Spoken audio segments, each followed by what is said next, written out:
വണ്ടി Swift Dzire ആണ്. അതിന്റെ കംപ്ലൈന്റ് ഇതാണ്, ESVS ലൈറ്റ് ഇങ്ങനെ ബ്ലിങ്ക് ചെയ്തുകൊണ്ടേയിരിക്കും, വണ്ടി സ്റ്റാർട്ട് ആവത്തില്ല. അപ്പോൾ ചില സം ടൈമിലായിട്ടെ ഇങ്ങനത്തെ ഒരു പ്രശ്നം വരുന്നത്. ചില സമയം സ്റ്റാർട്ട് ആവാൻ ചെയ്യും. ഈ ഒരു കണ്ടീഷൻ വണ്ടി സ്റ്റാർട്ട് ആവില്ല. നോക്കണേ, എന്താ സെൽഫ് ആവത്തേ ഉള്ളൂ, സ്റ്റാർട്ട് ആവില്ല. എന്താ ഇങ്ങനെ നിൽക്കും. നമ്മൾ സെൽഫ് അടിക്കുമ്പോൾ ലൈറ്റ് ബ്ലിങ്ക് ചെയ്ത് തുടങ്ങും. ഉണ്ട്, ഇപ്പോൾ സ്റ്റാർട്ടായിട്ടുണ്ട്. ചില സമയത്ത് സ്റ്റാർട്ടാവില്ല. അതാണ് ഇതിൻ്റെ കംപ്ലയിൻറ്റ് കേട്ടോ.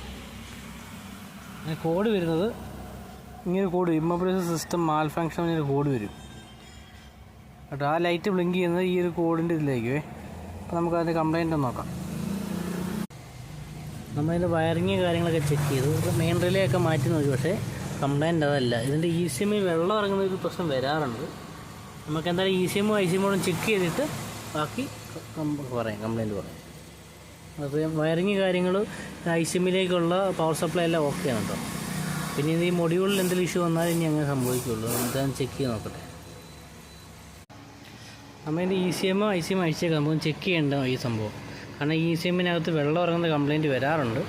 അതും ചെക്ക് ചെയ്ത് ഇമ്മൊബിലൈസർ പ്രോബ്ലം ഉണ്ടോ എന്നുകൂടെ ചെക്ക് ചെയ്തിട്ട് വേണം ബാക്കി നോക്കാം. കാരണം വയറിങ്ങിൻ്റെ ഭാഗത്ത് വേറെ പ്രശ്നം കാണിക്കുന്നില്ല. പിന്നെ ഇത് 2 പേര് പറഞ്ഞേ ആവുള്ളൂ. ചെക്ക് ചെയ്തിട്ട് ബാക്കി കാണിച്ചു തരാം. നമുക്കിത് ECM റിപ്പയർ ചെയ്യുന്നത് കേട്ടോ. ECMനകത്ത് വെള്ളം ഇറങ്ങിയിട്ടാണ് ഈ കംപ്ലയിൻറ്റ് വന്നത് കേട്ടോ. ഇത് നമ്മൾ ECM റിപ്പയർ ചെയ്ത് കൊണ്ടുവന്ന ശേഷമുള്ള വീഡിയോ ആണ്. എന്താ വണ്ടി സ്റ്റാർട്ടായി, വേറെ പ്രശ്നങ്ങളുടെ കാര്യങ്ങളൊന്നുമില്ല ഇപ്പോൾ. അപ്പോൾ ECM വെള്ളം ഇറങ്ങുന്നുണ്ടോ എന്ന് ഇടയ്ക്കൊന്ന് ചെക്ക് ചെയ്യാൻ നല്ലതാണ്. ഈ പഴയ മോഡൽ സ്വിഫ്റ്റ് ഡിസയർ അങ്ങനെ വണ്ടിക്കാണ് കേട്ടോ ഇത് ഇഷ്യൂ വരുന്നത്. അതാണ് വണ്ടി ESVS ലൈറ്റ് ബ്ലിങ്ക് ചെയ്ത് സ്റ്റാർട്ടാവാതെ വരുന്നത്.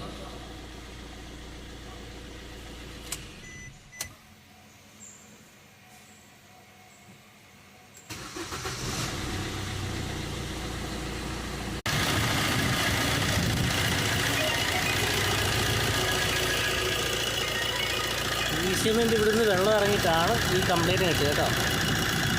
ഈ ഷീൽഡ് ദ്രവിച്ചിട്ട് ഇതിനകത്ത് വെള്ളം ഇറങ്ങിയതാണ് കംപ്ലയിൻറ്റ്. നമ്മളിപ്പോൾ റിപ്പയർ ചെയ്തേക്കുന്നതാണ് ECM.